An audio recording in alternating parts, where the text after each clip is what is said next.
What's going on, guys? It's Eric here from Joseph VT, bringing you guys another video. This time I got the HomePod. Finally, the thing Apple has been talking about forever about coming out with. It was supposed to come out in December, but they delayed it, and now it's here. So let's check it out. So as you can see, we have the HomePod right there. Then we have the Apple logo. Then we have the HomePod again.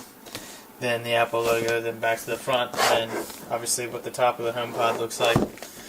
Then backside, or the bottom, is just directions and all that other jazz.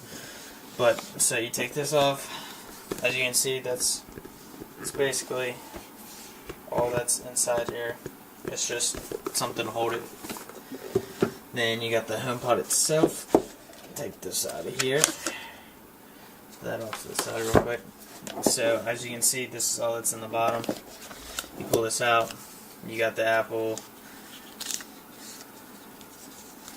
quick start guide for the HomePod. Then you have all its warnings and stuff. Then you have the Apple sticker.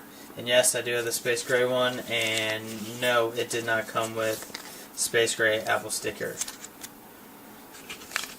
Just to let you guys know. So that's all that comes in the box. So as you can see, this is the HomePod. At the top, this is where you're going to do all your touch functions and all that good stuff. This is glass. This is all fabric. Then underneath you just have like plastic with the Apple logo inside. And then on the back here, you got the cable. The cable is connected to the HomePod, like you can't unpull this or anything like that or you'll damage it. But the cord does have fabric running along it too, so it makes a nice little touch. It's not like a normal cable that they usually just throw in. But I would guess this is about a 6-foot cable or something like that.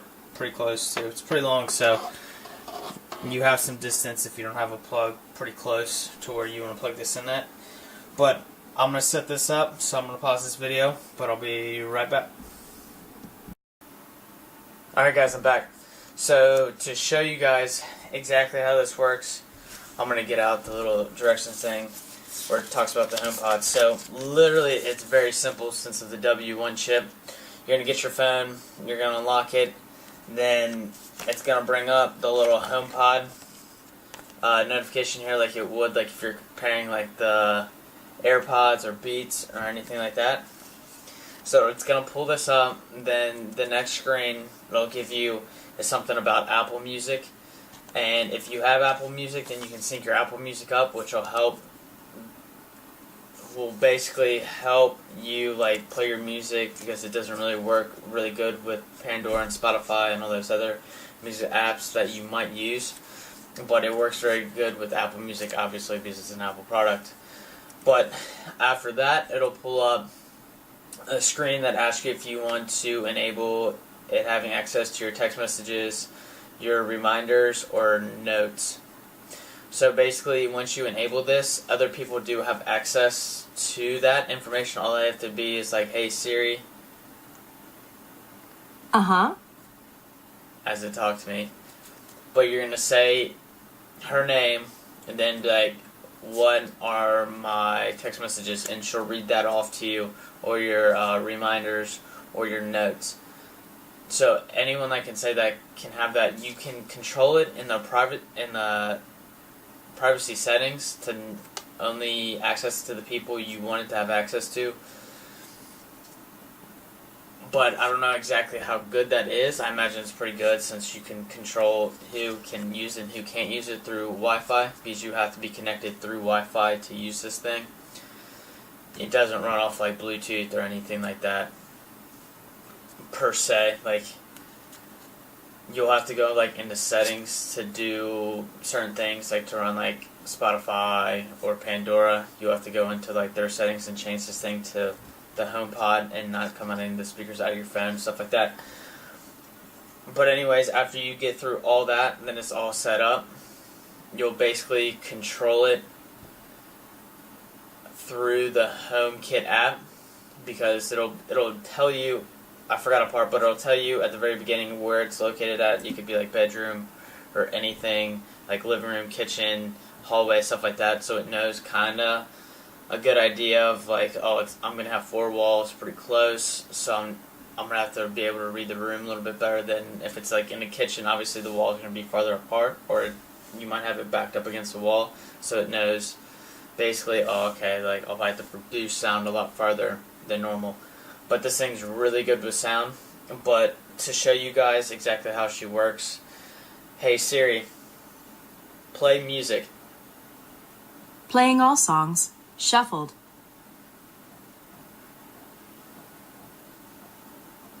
She should be start playing a song any minute now.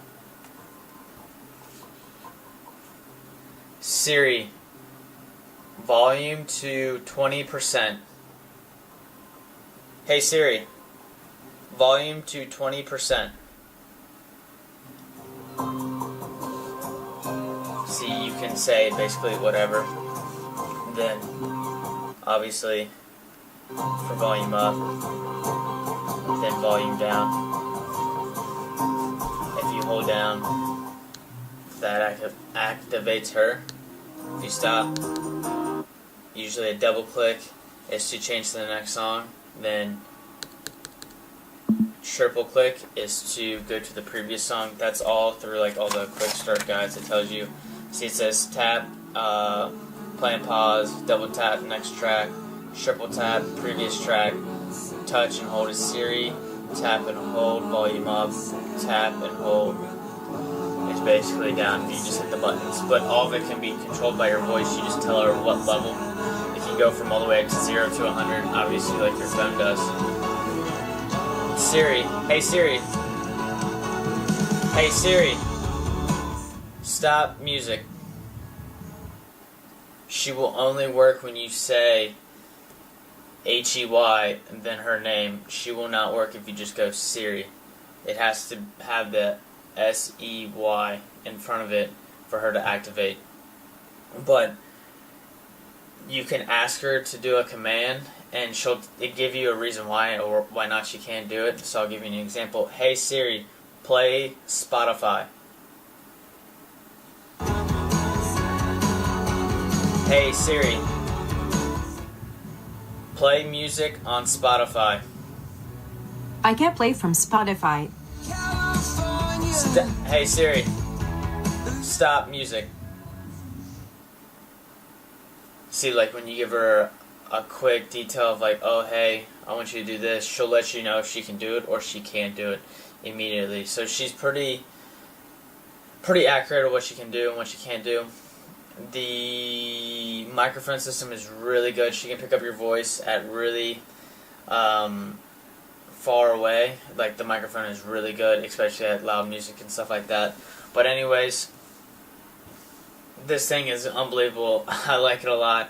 I don't know if it's worth $350, but definitely worth it. I would probably wait to buy this and wait till they come out with the AirDrop 2, which enables it to have 2 of them, so you can sync 2 of them up, so it's even better sound, and you have more range and stuff like that. But anyways, look out for my other videos I'm going to have on this thing. But I really appreciate you guys watching. Peace.